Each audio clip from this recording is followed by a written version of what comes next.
When we see the map of Iceland, some may think all this volcanic system we see drawn in a line, connected together, may all actually point to a fact for them that these are all connected together.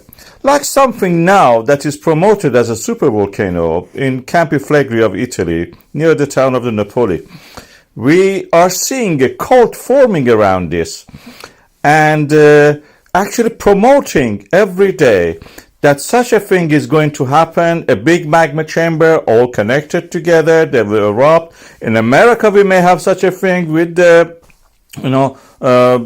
super volcano supposedly there. It's almost like a cult. Every day they have to come and worship. Every day there is a massage going on to massage the subject, milking it as much as possible before the subject dies out. So is this the case? Is this something new? Unfortunately, it is not new. In the 19th century, and we have evidence for that in the form of a story by the Jules Verne called Journey to the Center of the Earth. Probably based on the journeys to the actually magma chambers, some of the pipes and tubes, shafts going down in the Iceland. You could actually think in that, are they all connected? If you go down in Iceland in one of these channels and pipes, you may end up all the way to the Italy and be out from the Stromboli, for example. So when an average person like that saw the rocks containing fossils, it came logically to their mind that also dinosaurs live in the rocks, under the rocks, inside the earth, solid earth. As we know, these are just dead animals. We know that. We know a lot since then, and what we know is mostly related to plate tectonics, where the continents collide, gather in one point, and then separate. The forces which are causing this are coming from the deep within the earth. We have a mantle of the earth going through convections. Convection means the heat from the center of the earth, from the core of the earth, creating a creeping effect on the solid rock. These are not paste or molten material. They're solid. But with the heat, they rise, gradually creep. And these creeps create this kind of convection cells, behaving as if like paste. They are not paste, they are yet solid. When they reach near the crust of the earth, they create earthquakes, and separating the seafloor caused by this create volcanism that we see. Volcanism here is related to the fact that when the solid material of the mantle reaches this area and pressure is relieved by this convection movement opening up gaps, this pressure relief creates melt. And the melted material we call magma, if it finds a way to the surface, erupts as volcanoes.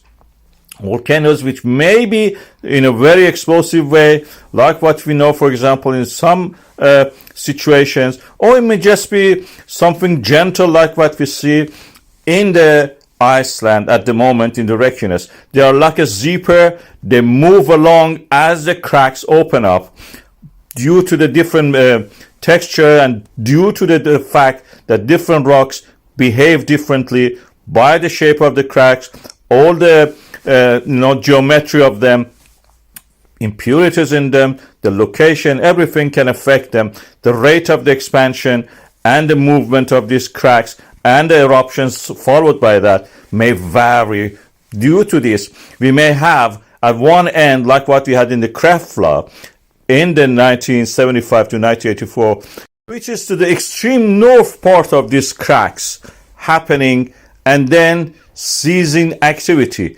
Then 20 some years later in the Reykjanes Peninsula, we see a new phase of this. The zipper starts again from there. 2021 to present, this continues. Fagradalsfjall, Svartsengi are continuing this.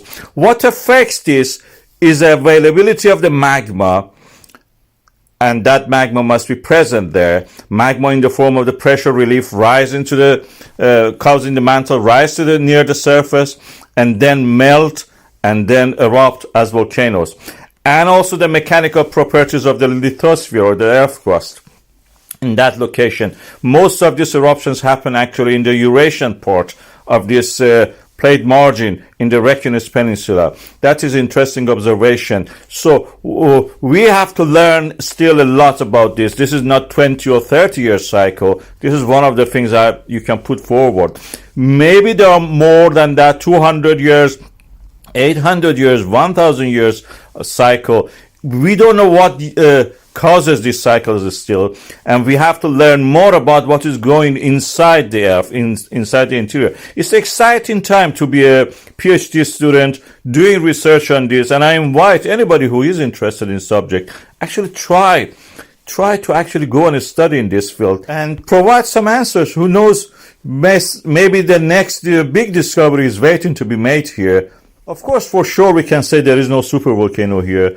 Not all the volcanoes will erupt in this area together, but there is a zipper action, and we have to find the cycle of the opening and closing of this zipper. And to discover the cycle and the period of these recurring volcanic eruptions in this area, and also we may help us with the other supervolcano suspects.